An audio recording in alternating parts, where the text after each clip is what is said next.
crispy pork ribs for my birthday. Oh yeah, this is so good. There's less oil because this is not deep fried. Yes, but look at that. It's crispy and crackling. Oh yeah. Let's start.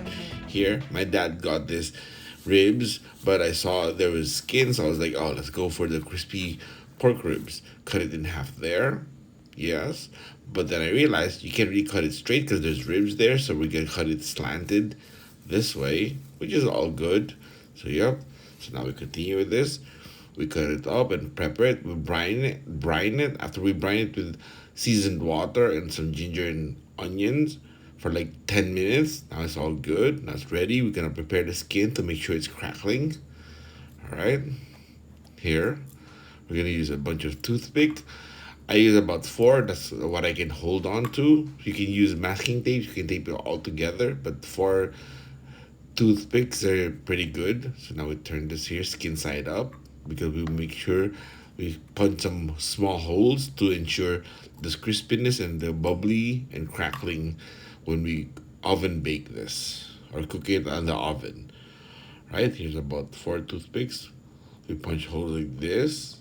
So we just gotta punch it from the skin all the way until the fat. Not deep enough to the meat, just the fat. That's okay. It's all good. Right? It's about this deep, like this. See, just like that, like maybe 3 to 4 millimeters. That's all good.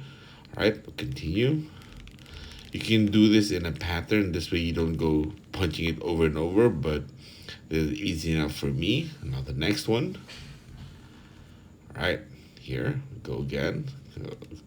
Punch some good holes to make sure it's gonna crackle and pop. It's gonna be so crispy. It's gonna be really good. There, all together good. Yep, and that's it. Okay, now we throw this in the trash. Make sure, because we don't want this reused. Throw it in the trash right there. Okay, now it's all ready for the next step. Now let's turn it. Okay. Now we actually had to remove the membrane so to make sure the flavors and seasoning gets into the meat. It's quite hard. We got to remove the membrane here. All right. So now let's put this toothpick aside. We're now all ready for the next step. We'll wrap it in foil, the bottom part. All right, let's go here. So here it is.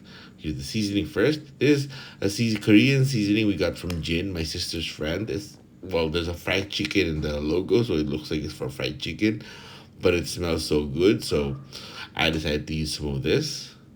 So it's gonna be really good. Yep. Season that well, the meat side and the rib side.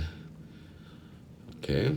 That's from Korea. My sister's friend Jin came over and she gave us all the good stuff. Here's parsley flakes. We also have kimchi seasoning, but I decided not to use that. Okay, next up is oregano, ground oregano. You can use other seasoning as you like, but we like to keep it this simple. This way you can taste the meat of the pork really good. Right? Now there. And then some red paprika. Well, we accidentally threw away the bottle of the McCormick seasoning of paprika, so we're now using the red paprika through the sachet from McCormick. Here, Spanish paprika ground. All right. Now here it is. If you're wondering, you can actually rub it in if you want, but we leave it like this because once you get the foil all ready, it's gonna start boiling from under into the meat and upwards. It's gonna be so good. So now we cut a foil to size here. This is a trick I learned. Really useful and really good to not overcook the meat, but get the skin side up and the fat cooked really good. Okay, here. Now we gotta put the pork ribs skin side up because of course we're gonna use the oven and we're gonna rely on the top heat. So here, skin side up. Okay. Ideally, you want it super flat. This way, it cooks evenly. Now we got some paper towels to wipe my hands. We fold it just enough to cover all the meat, but expose the fat and the skin so we don't overcook the pork. Yeah, like that, about that high. Wait, one more.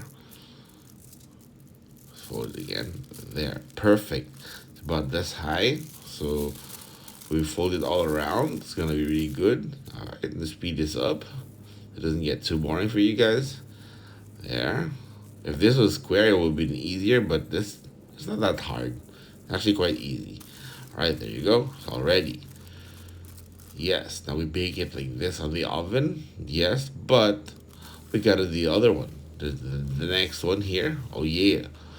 Next up, and now here both are prepped and ready with a foil from under or all beneath it.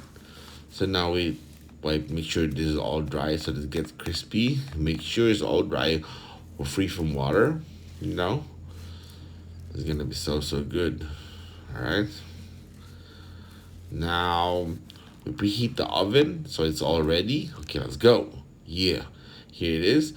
First is 100 degrees Celsius for 45 minutes. You make sure that's good. At least 45 minutes. You can go 45 to 50 minutes. And then the next one, take it out, make it rest for 10 minutes. And then the final is 160 degrees Celsius final on top for 15 minutes only. Any longer, you start burning the skin. So you can see here. Oh, look at that. Crispy. We didn't even deep fry it. As you notice here, in this area here, because it was tilting up, that's the area that burned first because it was tilting up. So you need it as flat as possible, but it's all good. Oh, would you look at that. Now this must rest for 10 minutes before dining. As you can see, it's still boiling, you know? It is so good, right? Yep. And here for my birthday, we got palabok, the crispy pork ribs, yes, and baked chicken. Oh, this is so good, right? Yep. Yeah. Oh, you guys gotta try this because it's gonna make you guys love the food even more. Oh yeah, crispy it is. And of course, you can click here for more. But oh, look at that, the bubbling, the crispy. It is what's left after dinner. This is all there is. We finished it. It was so good. So you guys gotta try this. This is so simple. You know, just fun to do. Thanks for watching and subscribe. This way you can check out all the other goodness videos here. Alright?